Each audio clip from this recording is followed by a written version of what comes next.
বিভিন্ন রাজ্যে এবং বিভিন্ন জায়গায় বিভীষিকাময় দেশভাগ 14ই আগস্ট পালিত হচ্ছে। পালিত মানে আনন্দের সঙ্গে নয়, সত্য ইতিহাসকে পুনরুচ্চারিত করা এবং অতীতটাকে সামনে আনা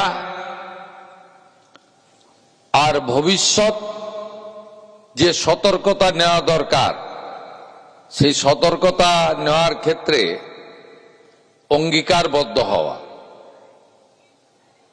আমাকে পার্টির পক্ষ থেকে অন্য একটি জেলাতে দেওয়া হয়েছিল, সেটি কলকাতার বাইরে,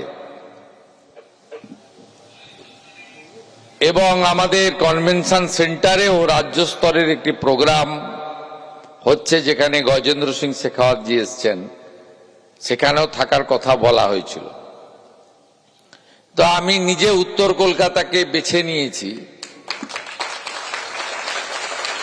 কারণ এখানে দ্য গ্রেট ক্যালকাটা কিলিং সবচেয়ে বেশি ক্ষতিগ্রস্ত এই এলাকা হয়েছিল, আর যিনি না থাকলে আমরা শূন্য হয়ে যেতাম, গোপাল মুখার্জি, তিনিও এই এলাকার মানুষ।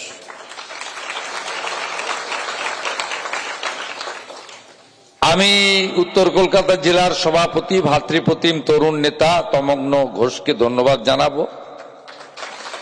বর্ষণ মুখর দিনে আমাদের এই যুব কেন্দ্রে যথাযথ সরকারি অনুমোদন নিয়ে এর আয়োজন করেছেন। বাইরেও প্রচুর লোকজন এসে গেছেন, সেভাবে প্রচার না হওয়া সত্ত্বেও অনেকেই বসতে দেওয়ার সুযোগ নেই। আমিও একজন ভারতীয় জনতা পার্টির কর্মী, তাই সবার কাছে আমরা যাদের বসতে দিতে পারিনি ক্ষমা চেয়ে নিচ্ছি। মঞ্চে উপবিষ্ট আছেন এই রাজ্যের প্রতিষ্ঠিত রাষ্ট্রবাদী নেতৃত্ব, আমাদের দলের নেতা এবং রাজ্যের শিল্প বাণিজ্য দপ্তরের ক্যাবিনেট মিনিস্টার সম্মানীয় তাপস রায়, এই রাজ্যের যুব আন্দোলনের নেতা, কৃতি চিকিৎসক, স্বাধীন দায়িত্বপ্রাপ্ত রাষ্ট্রমন্ত্রী, ক্রীড়া ও যুব কল্যাণ এবং কনজিউমার্স অ্যাফেয়ার্স ক্রেতা সুরক্ষা ডাক্তার ইন্দ্রনীল খান। আমাদের মধ্যে উপবিষ্ট আছেন আমাদের ভারতীয় জনতা পার্টির অনেক পুরনো নেতা, অনেক সংগ্রামের সাথী, সম্মানীয় বিধায়ক রিতেশ তিওয়ারি মহোদয়, আমাদের লোকপ্রিয় নেতা 3 বারের কাউন্সিলর বিজয় ওঝা, আমাদের তরুণ বিধায়ক যেদিন উপনির্বাচনে ওকে হারিয়ে দিয়েছিল সেদিনই বলেছিল যে দাঁড়ালে বরানগরে দাঁড়াবো আর ওখান থেকেই জিতবো, সেই সজল ঘোষ। নামটা বরানগরে নিয়ে যায়নি, কলকাতায় রেখেছে। আমাদের মিনাদি আছেন, যাকে আমি মাতৃদেবী বলি, 6 বারের কাউন্সিলর, প্রাক্তন ডেপুটি মেয়র, প্রাক্তন বিরোধী দলনেত্রী ইত্যাদি ইত্যাদি। আমাদের আরেক লড়াকু নেত্রী, রাজ্যের নেত্রী প্রিয়াঙ্কা টেবরিয়াল রয়েছেন। বোঝা যাচ্ছে এন্টালির লোকজন একটু বেশি আছে।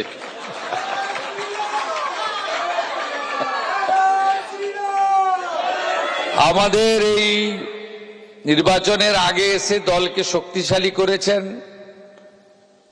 এবং আমরা সত্যিকারের চৌরঙ্গী এলাকায় সমর্থন ছিল, সাংগঠনিকভাবে দুর্বল ছিলাম। সন্তোষ পাঠক আসার জন্য আমরা শক্তিশালী হয়েছি এবং আমরা কর্পোরেশনে প্রচুর সিট জিতবো এবারে। তাই সন্তোষ পাঠককেও ধন্যবাদ।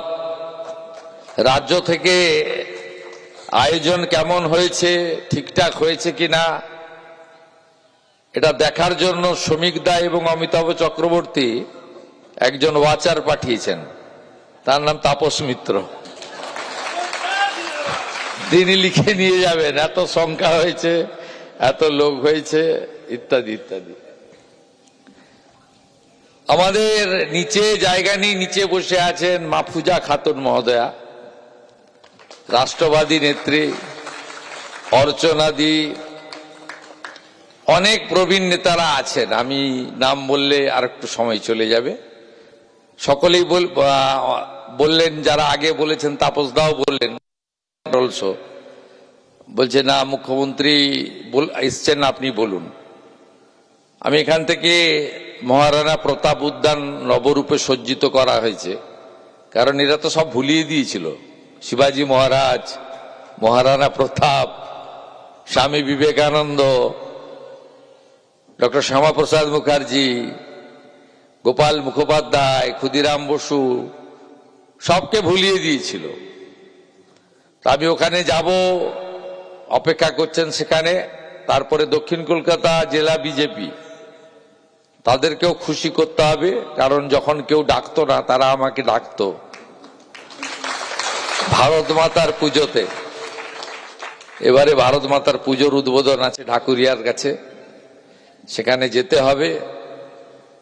কারণ যখন আমাদের ডাকলে হল পাওয়া যেত না, পুলিশের অনুমতি পাওয়া যেত না, কে যাচ্ছে দেখতো, তার রাত্রি থেকে অত্যাচার শুরু হতো। তখন যারা ডেকেছেন তাদেরকেও মনে রাখতে হবে, কারণ অতীত যদি কেউ ভুলে যায়, তার ভবিষ্যৎ কখনো ভালো হতে পারে না। যেমন এখন ছত্রভঙ্গ পিসি ভাইপোর অবস্থা হয়েছে।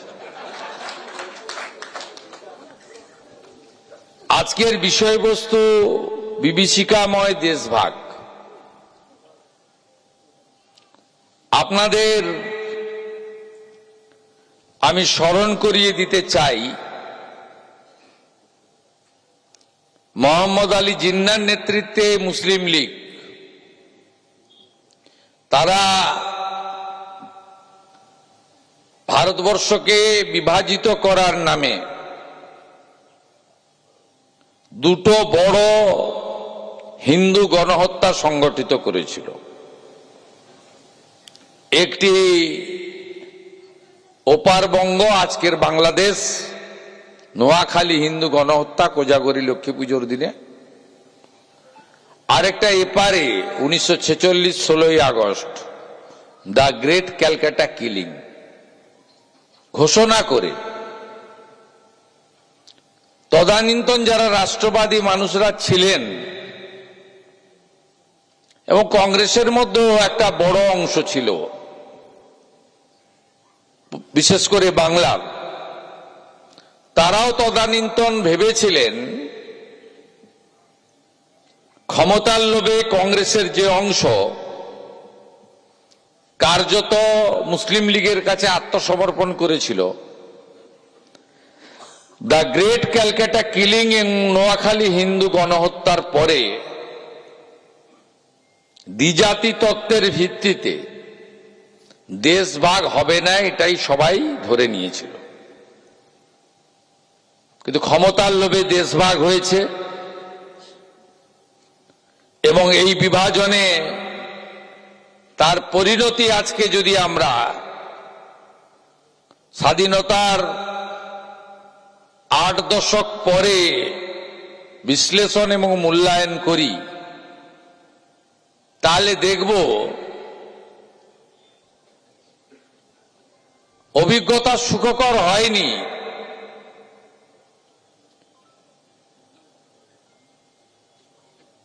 উনিশশো 47 সালে আজকের পাকিস্তানে হিন্দু জনসংখ্যা ছিল 22%, আজকে 1% নেমে গেছে। ঠিক একইভাবে তদানীন্তন পূর্ব পাকিস্তান, আজকে বাংলাদেশে হিন্দু জনসংখ্যা 34% ছিল, আজকে নেমে গেছে 7%। তাই আজকের দিনটা বিভীষিকাময় দেশভাগ। আমরা সবসময় অখণ্ড ভারতের কথা চিন্তা করি, পূর্ণাঙ্গ ভারতের কথা চিন্তা করি। আপনি দেখবেন ভারত মাতার ছবিতে আমরা ফুল দিয়ে শুরু করলাম। এই ভারতবর্ষ কত বিরাট ছিল, কত বিরাট এলাকা জুড়ে ভারতবর্ষের আধিপত্য ছিল। আজকে ধীরে ধীরে ধীরে দেশকে খণ্ডিত করা হয়েছে। আজকে বিভীষিকাময় দেশভাগের কথা কেন আলোচনা হচ্ছে? তার কারণ এই ভয়ঙ্কর অতীত, বিশেষ করে দ্য গ্রেট ক্যালকাটা কিলিং আমরা কেউ ভুলে যেতে পারি না। কারণ এটা ঘোষণা করে করা হয়েছিল। কুখ্যাত হোসেন সোহরাওয়ার্দী তিনি এর ঘোষণা করেছিলেন। এই কারণে 16ই আগস্ট ছুটি ঘোষণা করা হয়েছিল গণহত্যা সংগঠিত করার জন্য। এবং তখন কলকাতার যিনি মেয়র ছিলেন মোহাম্মদ উসমান, এই প্রত্যক্ষ সংগ্রামে তিনি নিজে স্বাক্ষর করেছিলেন, ডাক দিয়েছিলেন। কিছুদিন আগে কোন একটা সোহরাওয়ার্দীর নামে কিছু একটা ছিল, কার নাম সামনে পিছনে লেখা ছিল না। কলকাতা কর্পোরেশন চেঞ্জ করে গোপাল মুখার্জি সরণি করে দিয়েছে। সেটা নিয়ে অনেক গবেষণা, বাপরে বাপ, এ তো ও সোহরাওয়ার্দী নয়, এটা তো অন্য সোহরাওয়ার্দী। ওরা তথাকথিত যারা দেশের ভিতরে থেকে টুকরে টুকরে গ্যাংকে মদত দেয়, যারা অপারেশন সিঁদুরের সমর্থনে মিছিল করে না, যারা কেন ভারতীয় বিমান বাহিনী মাসুদ আজাহারের ঠিকানায় বোম ফেলল, মাসুদ আজাহারের বংশকে নির্বংশ করল, কেন ভারত সরকার জল দেওয়া বন্ধ করে দিল, তার বিরুদ্ধে মিছিল করে।